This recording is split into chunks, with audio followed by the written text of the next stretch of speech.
La ironía es un recurso habitual empleado en la literatura que, inherente a un momento sociohistórico determinado, es percibido de forma distinta dentro de cada cultura y según el receptor, por lo que su traslación supone uno de los constantes problemas en el proceso de traducción. Ya que la ironía es un modo de expresión cultural, se debe tener conocimientos elevados y una buena comprensión de la cultura meta para entender esa figura retórica. Por esa razón, la expectación es que la traducción de la ironía, igual que por ejemplo la de las metáforas, sea casi imposible porque depende mucho de la variación cultural. Además de la cultura, la ironía verbal también está condicionada a grupos o individuos y a consecuencia de eso opone resistencia a la traducción. El traductor debe velar por la legibilidad del texto traducido, procurando que suene como un original, empleando el debido léxico y sintaxis, y todo ello mientras conserva la información del original. La mayor posibilidad de lograr una traducción adecuada se presenta cuando la lengua fuente y la lengua meta cumplen con las siguientes condiciones. 1. Comparten su conocimiento cultural. 2. Usan recursos lingüísticos y estilísticos similares para crear la ironía. Y 3. Usan la ironía con el mismo objetivo. El traductor tiene que saber cómo funciona la ironía tanto en la cultura fuente como en la meta, y su traducción está fundamentada en ese conocimiento. Los recursos lingüísticos y estilísticos deberán servir de ello.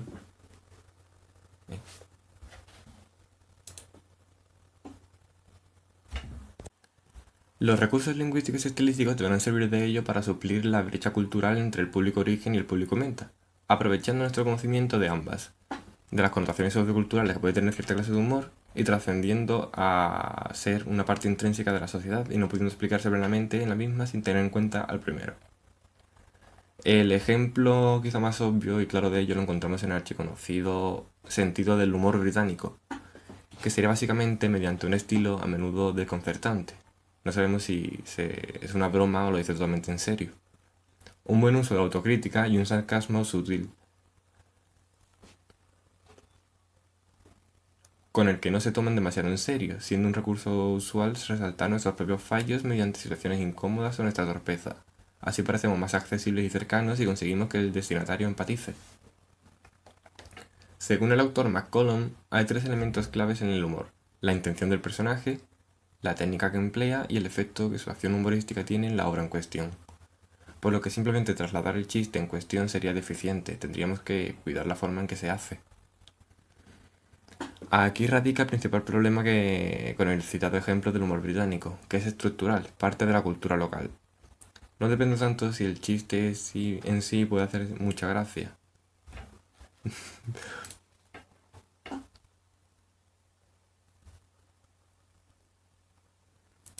No depende tanto de si el chiste en sí puede hacerse manteniendo la gracia, sino que se basa en su conexión con el, sino que basa su conexión con el receptor en la forma misma en la que ésta se relaciona y enmarca dentro de su propia sociedad, en el caso de este ejemplo la británica, con su propio contexto de poscolonialismo, cambio de roles socioeconómicos en el mundo industrial moderno y redefinición del concepto de clase. Todo ello difícil de interiorizar y por tanto hacer suyo para el receptor de la lengua meta.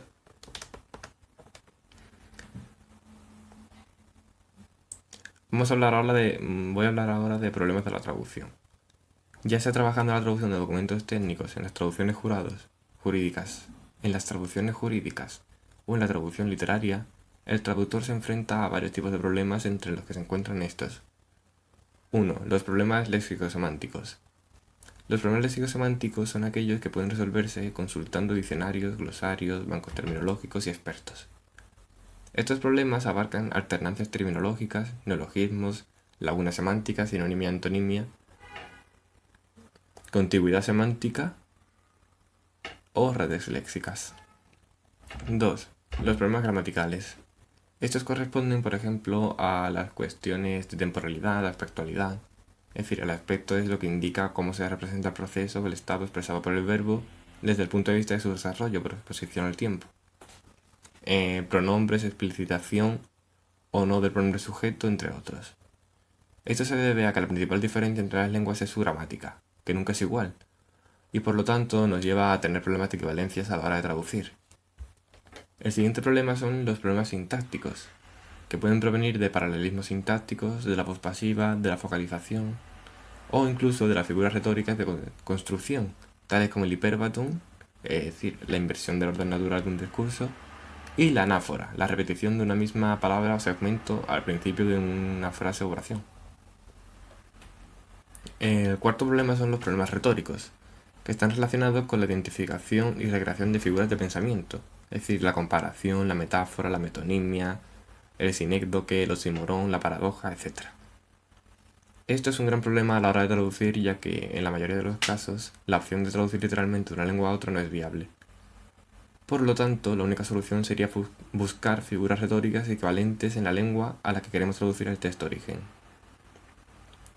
El quinto son los problemas pragmáticos, que se plantean ante la diferencia del uso del tú y usted, las frases idiomáticas, las locuciones, los refranes, ironía, sarcasmo, humor, entre muchos más. Pero estas dificultades también pueden incluir otros desafíos. Por ejemplo, en una traducción de marketing del inglés al francés, la traducción del pronombre personal you. El traductor deberá definir qué pronombre, el tú o el usted, conviene utilizar, decisión que no siempre resulta evidente. El siguiente son los problemas culturales, aquellos que surgen de las diferencias entre referencias culturales, nombres de alimentos, fiestas, connotaciones culturales en general. Para adaptar el contenido, el traductor emplea la localización. Un ejemplo muy claro son las fechas. Si el texto está en inglés, se escribe primero el mes con mayúsculas, después el día en números ordinales y por último el año, solo con una coma entre el mes y el día. En cambio, a la hora de traducir esto al español, tendremos que poner primero el día, después el mes y por último el año. El séptimo problema son las traducciones de los antropónimos. Los nombres son meros designativos, pero que semánticamente funcionan como referencial y como vocativo.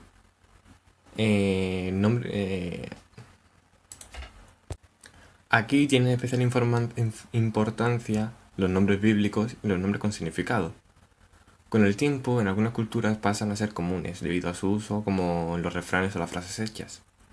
Esto supone un problema, ya que al carecer de significado propio y como conjunto, hay que encontrar un equivalente. También hay nombres que etimológicamente se asocian a una clase social determinada.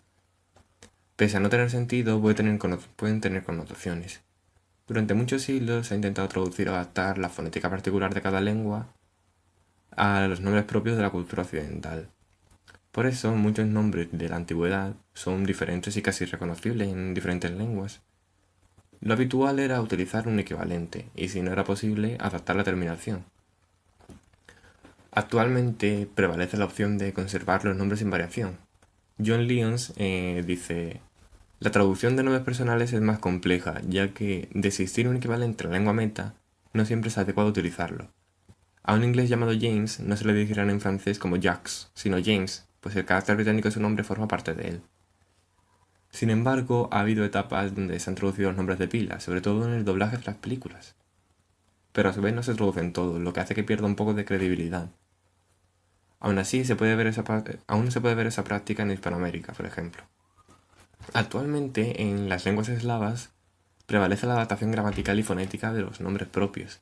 Sin embargo, los nombres de reyes siempre son traducidos. Y los nombres de presidentes y ministros no. Esto se debe a la tradición que venimos arrastrando desde la época medieval. Existe también otro problema, la traducción de nombres con una connotación especial, ya sea humorística o sociológica, y que no se pueden pasar por alto. Por tanto, una recomendación sería una nota de pie de página explicando la relación que se establece con ese nombre.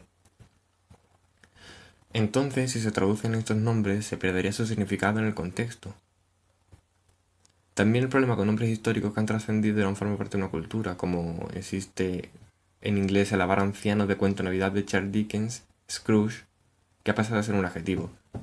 Por tanto, se recomienda buscar un equivalente o explicarlo a pie de página, ya que si se deja tal cual sin traducir y no se explica, ya sí que pierde completamente el sentido. Algunos problemas que presenta la traducción de antropónimos en la literatura son los siguientes. El traductor puede encontrarse con un nombre que crea conveniente no traducir, pero hay algunos que por el contexto de la obra deberían traducirse, por lo que si no se traduce hay que explicar una nota. Otro problema es encontrarse con nombres con significado en otras lenguas, como en los cuentos de Edgar Allan Poe. El traductor podría dejar de traducir los nombres extranjeros reconocibles y traducir solo los que tienen más dificultad de comprensión.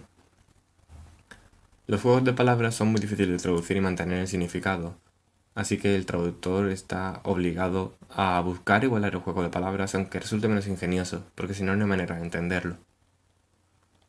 También existe el problema de la traducción de títulos con nombres. El autor ya le da un nombre a la obra y a veces el título da pistas sobre los personajes o sobre la historia. Y siguiendo con los problemas, tenemos el último, el octavo, que es la traducción de frases hechas y refranes, que no supone un gran problema salvo el hecho que hay que traducirlas como un conjunto y a veces no existen equivalentes en otro idioma, y una traducción literal no es una solución porque rompe el significado. Por tanto, esas expresiones pertenecen a un pueblo, y con él se ve su modo de ver la vida. Y si lo traducimos, como que pierde esencia en el trayecto. El habla popular tiene muchos antropónimos originarios de la cultura de esa lengua, y se pierden con la traducción. A veces podemos encontrar equivalentes en la lengua meta, que también contienen un antropónimo. Otro problema con estas expresiones es la rima, puesto que al traducirla generalmente se pierde porque no hay equivalentes. Vamos a hablar ahora de algunas soluciones para traducir la ironía en el humor. La ironía, como ya sabemos, es una figura retórica que consiste en decir lo contrario de lo que se quiere dar a entender, empleando un tono, una gesticulación, unas palabras que insinúan la interpretación que debe hacerse. Al ser así, entran en juego otros factores distintos al grado del dominio del idioma. El más importante de todos es tener un dominio elevado de la cultura meta para poder comprender la ironía en su totalidad. La autora Katharina Barbe, en su obra Irony in Context, aborda la cuestión de traducibilidad y propone criterios para poder medir el grado de traducibilidad de ciertos casos, como el humor y la ironía. Algunos criterios son la semejanza entre la lengua meta y la lengua fuente, es decir, si son del mismo tipo, el contacto cultural entre las dos lenguas, la evolución y el desarrollo cultural, entre otros. La ironía se puede dividir en dos partes, el sentido literal, es decir, lo que se dice, y el sentido latente, lo que pretende decir con la ironía. Esta segunda parte es la que contiene la dificultad para un traductor, dado que, primero, no hay seguridad de que el traductor se percate de la ironía, y segundo, la ironía no siempre se dejará transmitir de la misma forma a la lengua meta. Algunas estrategias que propone esta autora son reproducir la misma ironía, sustituir la imagen de la lengua fuente por una imagen apropiada de la lengua meta, añadir una señal para indicar la ironía como una partícula de modo, añadir una descripción de la ironía o conservar la peculiaridad de la lengua fuente como conveniencias de escritura. Lo único claro en cuanto a la traducción de la ironía es que la misión de ella nunca es una opción, porque la ironía debe repercutir en el idioma meta. Si no, se malinterpreta o se pierde el mensaje completamente. Según el estudio de Barbe, la mayor posibilidad de lograr una traducción adecuada se presenta cuando ambas lenguas cumplen estas condiciones. 1. Comparten su conocimiento cultural. 2. Usan recursos lingüísticos y estilísticos similares para crear la ironía. Y 3. Usan la ironía con el mismo objetivo. Ahora vamos a ver unos cuantos ejemplos de casos típicos de ironía. Ahora vamos a ver unos cuantos ejemplos de los casos más típicos de ironía. Por ejemplo, Harry is a genius. Harry es un genio. El lector tiene que saber diferenciar entre la superficie, es decir, lo que dice el autor con Harry es un genio, y el significado implícito y figurado, Harry is not a genius. Siguiente ejemplo es Beautiful weather, isn't it? Qué buen tiempo hace, ¿no? Esto, por ejemplo, lo dice un cartero, que se le dice a un cartero que presenta. Otro ejemplo tenemos en Beautiful weather, isn't it? Qué buen tiempo hace, ¿no? Que se le dice al cartero cuando llega empapado de lluvia porque está el tiempo mal. What a boring movie, qué película más aburrida. Se le dice a tu compañero con la intención de que dejéis de ver la misma película. O That house needs a touch of paint. La casa necesita un poco de pintura acerca de un tugurio que requiere muchísimo trabajo.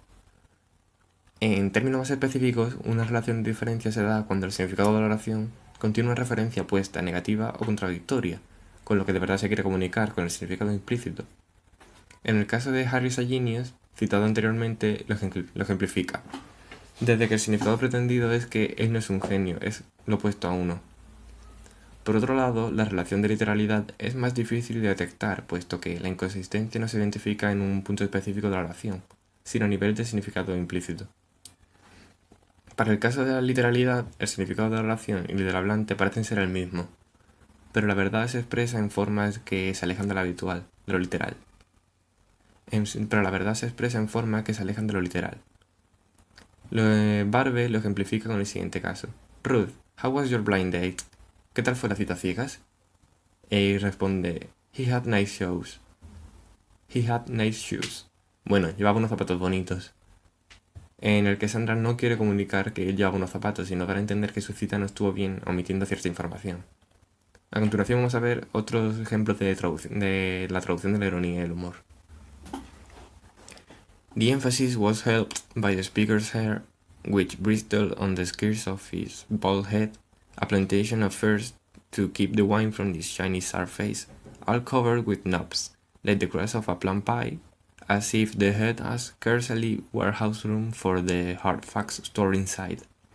Contribuía a aumentar el énfasis del cabello, erizado en los bordes de la ancha calva como bosque de abetos que resguardase el viento su brillante superficie, llena de verrugas, parecidas a la costra de una tarde de ciruelas, que daban la impresión de que las realidades almacenadas en su interior no tenían cabida suficiente. En este ejemplo se conserva la ironía. Las metáforas empleadas en el texto origen se resaltan en los enunciados que se mantienen en el texto meta.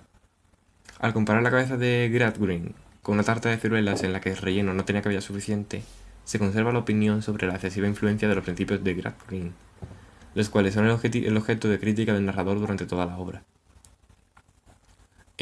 With a rule and a pair of scales and the multiplication table always in his pocket, sir, ready to weigh and measure any parcel of human nature and tell you exactly what it comes to. Un señor con la regla, la balanza y la tabla de multiplicar siempre en el bolsillo, dispuesto a pesar y medir en todo momento cualquier partícula de la naturaleza humana para deciros con exactitud a cuánto equivale. Se sigue conservando la ironía. Al expresar que el personaje siempre tiene en su bolsillo la tabla de multiplicar y la regla para medir en todo momento la naturaleza humana, se conserva la exageración que habla del extremo realismo que, en opinión del narrador, era criticable en los principios educativos de la época. Dicha exageración evidencia un incumplimiento de la máxima de cantidad. He seemed like a galvanizing apparatus, too, charged with a green mechanical substitute for tender young imaginations that were to be stormed away. Daba la impresión también de un aparato galvanizador, cargado con un horrendo sustituto mecánico, del que había que proveer a las tiernas imaginaciones juveniles que iban a ser aniquiladas. Se conserva la ironía también. Se conserva la imagen de Gradgrin con un aparato listo para suministrar electricidad a las mentes infantiles, del mismo modo que Frankenstein fue provisto de vida artificial. Es una figura que habla del carácter poco natural en que el narrador veía los principios filosóficos que dominaban las dinámicas educativas de la época. Now that they knew, by name or nature, anything about an owl, fact forbid. Naturalmente, ellos no sabían nada de los ogros, ni aún siquiera conocían esa palabra, Dios nos libre. Se mantiene la expresión que el emisor emplea como si quisiera ahuyentar la posibilidad de que los niños Gradgrin tuvieran algo que ver con la narrativa infantil.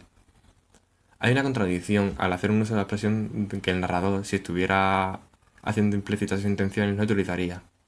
Del mismo modo, se podría también hablar de la estrategia de asociación, ya que el traductor recurre a una expresión que, por conocimiento compartido, el receptor relacionará con una petición desesperada. The little Gradgrins had cabinets in various departments of science too. Había también para los pequeños Gradgrins varias salas que correspondían a otras tantas ramas de la ciencia. No se conserva la ironía, dado que la palabra sala no posee la connotación de diversión con la que se asocia cabinets en el texto meta. No hay inconsistencia que nos lleve a pensar en estrategias empleadas o máximas incumplidas para transmitir la ironía. Y con esto termina nuestra presentación sobre la ironía de traducción. Espero que les haya gustado y muchas gracias.